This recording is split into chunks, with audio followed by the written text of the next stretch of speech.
We are calling out the attention of our President and the armed forces of the Philippines to no longer allow this war posturing against China and daily drumbeat of war being projected by the mainstream media.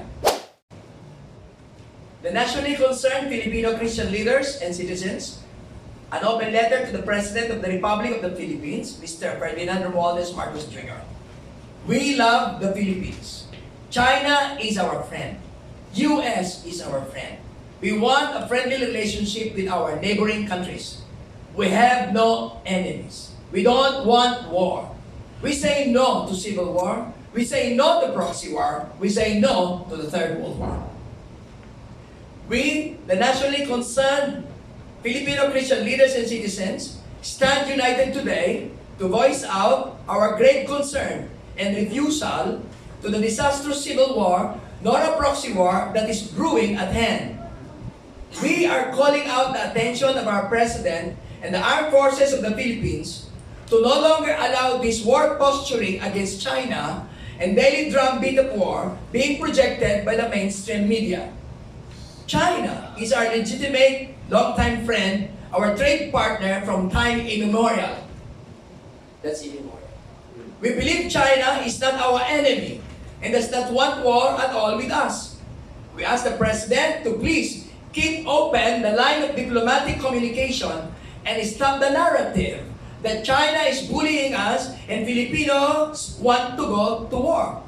We believe this is not the case, but a false narrative to justify the proxy war. This is a sure recipe for disaster. We acknowledge there are complexities of geopolitical landscape, but we recognize that peaceful coexistence and cooperation with our neighbors is still possible. We pray for a foreign policy based on principle of peace, diplomacy, and mutual respect. We cry for spiritual revival, reformation, national peace, and prosperity. Please, Mr. President, lead this nation in repentance, reverence of Yahweh God. Surely, we will listen and help you solve these difficulties that are before us. Mr. President, if you are being threatened by evil forces or an underground society concerning the Big One earthquake, which might cause you to fearfully agree with their wishes, rest assured, Mr. President, that the body of Christ in the Philippines, led by the men and women of God, shall cover you and our nation in territorial warfare prayer. With the help of angelic being of Yahweh God, the Big One earthquake will be aborted. The world may know that there is God in the Philippines. The nationally concerned Filipino Christian leaders and citizens pleads you to listen, pray, repent, and trust Yahweh God with all your heart. And do not lean on your own understanding, but in all your ways, put God first. He will clear your way, straighten your path, and give you success. Be blessed, Mr. President. Yun.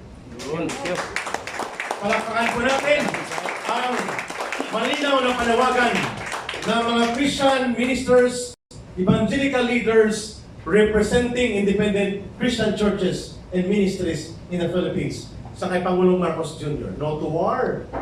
Repent your ways. Listen to God and be guided by God and people of God so that you can govern correctly for the best interest of the Filipino people.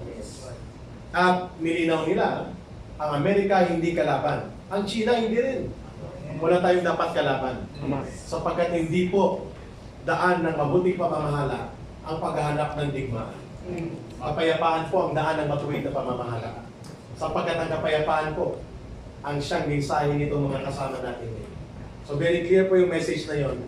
And we hope through our new media platform friends at mga independent and patriotic vloggers, SMNI, at kanina ni Ginong Ronnie Ramos, na nandito rin bilang Solidarity Media Personality, ay may paabot ito sa Pangulo ng Bansa.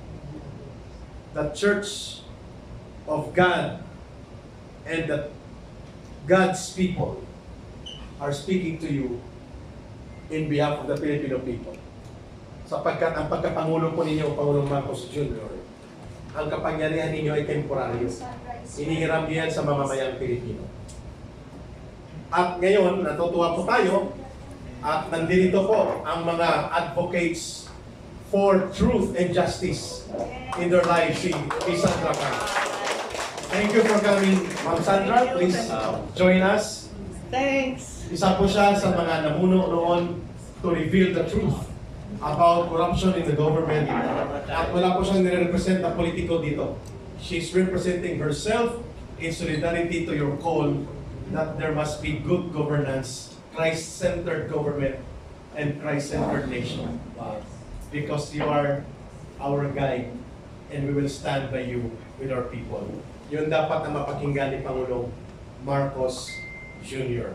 No matter how it may be towards the end, let us give Ma'am Sandra a brief time to give her solidarity why the church, the people, the God's people, and the leaders of independent Christian churches are uniting to call on Marcos Jr. to listen to the voice of God and to listen to the people's clamor for peace, no to war, at dapat mapagkaibigan, hindi mapangdigma, at dapat hindi kurakot na namumuno, at ito ay dapat magsimula sa Pangulo ng Bansa at sa namumuno ng ating gobyerno sapagkat doon papunta ang tamang direksyon ng mamamayan at ng ating lipunan.